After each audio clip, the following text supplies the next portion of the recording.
नमस्कार, आप देख रहे हैं न्यूज 24/7 इंडिया। मैं हूं आपके साथ सपना मदेशिया। चलिए शुरुआत करते हैं आज की कुछ खास खबरों से। ग्वालियर में झांसी दुर्ग से आए शहीद ज्योति यात्रा का राष्ट्रीय मानवाधिकार सेवा संगठन ने किया भव्य स्वागत। 1008 दीपों से रोशन हुई रानी लक्ष्मीबाई की समाधि। झांसी दुर्ग से निकाली शहीद ज्योति यात्रा का ग्वालियर पहुंचने पर राष्ट्रीय मानवाधिकार सेवा संगठन द्वारा भव्य स्वागत किया गया। इस गौरवपूर्ण अवसर पर संगठन के राष्ट्रीय अध्यक्ष डॉक्टर श्री मुनीलाल शर्मा के नेतृत्व में आए हुए अतिथियों का सम्मान पूर्वक आदर सत्कार एवं स्वल्पाहार से स्वागत किया गया। झांसी से पधारे प्रमुख अतिथियों में श्री बाबूलाल तिवारी, सर्वेश पटेल और आंचल अरजड़िया शामिल रहे। वहीं संगठन की ओर से श्री राजेश शर्मा, श्री अशोक शर्मा, श्री एसपी शर्मा एवं श्री तहसीलदार सिंह गुर्जर सहित अन्य पदाधिकारी उपस्थित रहे। इस मौके पर झांसी से आए श्री बाबूलाल पटेल ने कहा कि हम हर वर्ष झांसी दुर्ग से शहीद ज्योति यात्रा लेकर आते हैं और रानी लक्ष्मीबाई की समाधि पर मशाल जलाते हैं। इस बार मानवाधिकार सेवा संगठन ने जिस श्रद्धा और भव्यता से स्वागत किया वे अत्यंत सराहनीय है। कार्यक्रम के अंतर्गत रानी लक्ष्मीबाई की समाधि पर 1008 दीप जलाकर शहीदों को नमन किया गया। दीप प्रज्वलन के साथ इस जैसे ही ज्योति फैली, समाधि स्थल दीपावली की भांति जगमगा उठा। इसी के साथ आपको यह भी बताते चले कि जहां पर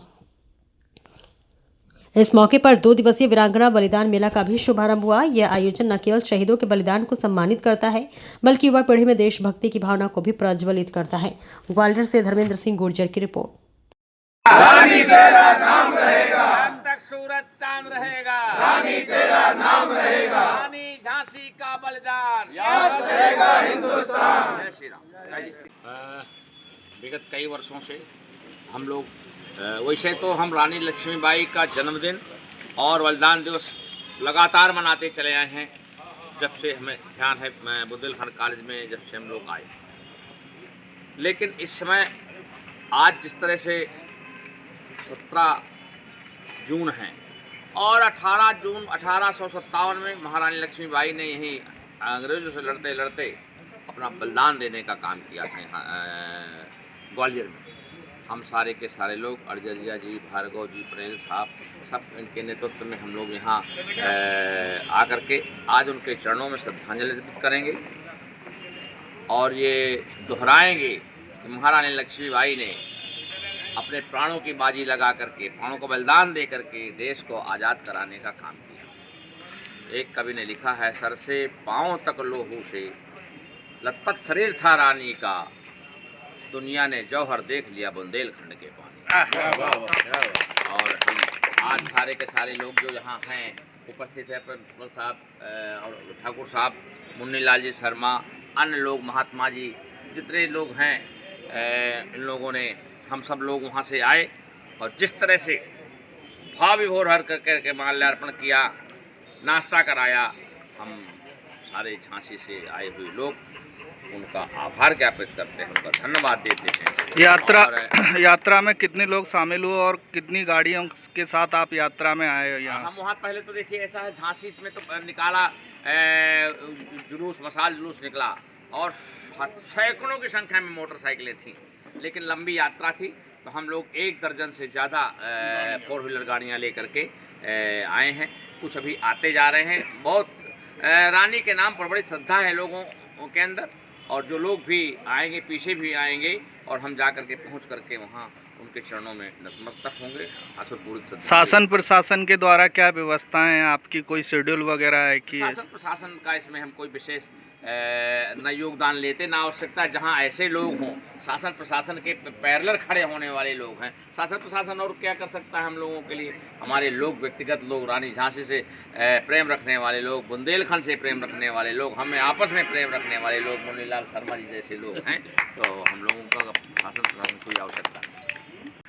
और मैं अंचल अरजड़िया हूँ और मानवाधिकार सेवा संगठन में राष्ट्रीय संयोजक हूँ, साथ ही साथ केंद्रीय अध्यक्ष हूँ राष्ट्रभक्त संगठन का। राष्ट्रभक्त संगठन इस यात्रा को पिछले 18 वर्षों से यहाँ ला रहा है। इस यात्रा की शुरुआत जब जयवान सिंह पवैया जी राष्ट्रीय संयोजक थे बजरंग दल के, तब इस यात्रा की शुरुआत की गई थी और 35 वर्षों से करीब ये यात्रा झांसी से चल करके यहाँ आ रही है। इस यात्रा में निश्चित रूप से झांसी के अंदर तो उत्साह होता ही है, ग्वालियर के अंदर भी अति उत्साह और रानी के प्रति श्रद्धा और समर्पण ग्वालियर के लोगों का भी है। और यहाँ पर हमारे राष्ट्रीय मानवाधिकार सेवा संगठन के लोगों ने जिस तरह से स्वागत किया, हम सभी झांसी के लोग बहुत ज़्यादा अभिभूत हैं इनके स्वागत से। और निश्चित रूप से जैसा प्रभाव रानी के विषय में झांसी के अंदर है, उससे ज़्यादा प्रभाव कहीं हम रानी का इस ग्वालियर के अंदर देख रहे हैं। और वर्षों से आकर के देखा कि दोनों तरफ लाइन, क्योंकि लेट हो जाते हैं, इस बार भी लेट हो गए, नहीं तो दोनों तरफ लाइन लगा करके पुष्प वर्षा करके लोग स्वागत करते हैं जहाँ से हम लोग लेके चलते हैं यात्रा को। अब जा रहे हैं, वहीं पहुँचेंगे। शर्मा जी भी हमारे साथ में जाएंगे, अशोक भाई साहब भी हैं, कैप्टन साहब भी हैं, गुर्जर साहब भी हैं, हम सभी लोग मिल करके यात्रा अपनी कितने बजे समाधि पर पहुंचेगी और कहाँ से होते हुए निकलेगी, इसका कोई शेड्यूल? बस यहाँ से हम लोग सीधे जो बलिदान स्थल है वहीं जाएंगे। अब वैसे जाना था तो हमें जो गांधी गेस्ट हाउस है वहाँ पर जाना था, वहाँ बुलाया गया था, वहाँ पर स्वागत था, लेकिन चूंकि लेट हो गए हैं इसलिए सीधे वहीं पर जाएंगे। और वहाँ पर जो मशाल हम लोग लिए हैं उसको प्रज्वलित करके वहाँ पर स्थापित करेंगे। और उसके बाद में रानी की जो अस्त्र शस्त्रों की प्रदर्शनी लगती है उसको देखेंगे। फिर हम लोग यहाँ से गंगादास जी की छावनी, जिन गंगादास जी महाराज ने निर्मोही अखाड़े के ने संस्कार किया था रानी का अंतिम, और उनके साथ में 450 साधुओं ने रानी के साथ अंतिम युद्ध लड़ करके बलिदान दिया था, वहाँ पर भागवत कथा चलती है रानी की याद में। और निर्मोही अखाड़े धीर समीर के अध्यक्ष जो हैं वृंदावन से मदन मोहन दास जी महंत जी आते हैं, वो वहाँ पर भागवत का वाचन करते हैं। तो हम लोग वहाँ जाएंगे, वहाँ लास्ट में प्रसाद भी ग्रहण करेंगे। मानव अधिकार सेवा संगठन के द्वारा जो आज व्यवस्था की गई है स्वल्पाहार की, वो कैसी रही है? देखिए, हमने कहा कि जो स्वागत हुआ उससे हम सब अभिभूत हैं।